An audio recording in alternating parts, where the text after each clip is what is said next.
Question: is it the government's responsibility to protect us from a virus?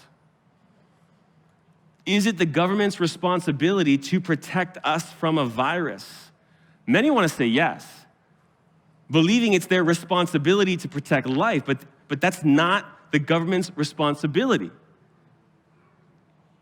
Especially given the fact that doing so actually infringes on undeniable God-given rights, like the right to work, the right to worship, again, the right to be with your family when they're dying, in some cases, the right to life.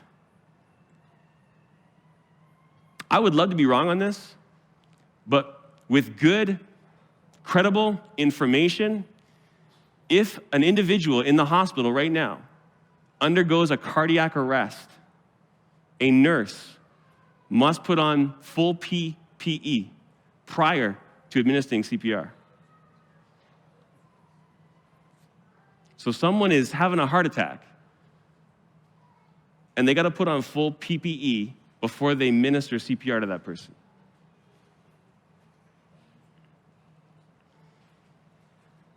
In some cases, the right to life. And you might think, but what about war? I mean, isn't the government to protect life in the context of war? And if it is, doesn't that make the protection of life fundamental to its responsibility? But even then, the government's responsibility in the context of war is to protect rights, of which life is one. War ought to take place to protect inalienable rights. See World War II, for example. And so to this question, is the government's responsibility to protect us from a virus? No, we live in a fallen world.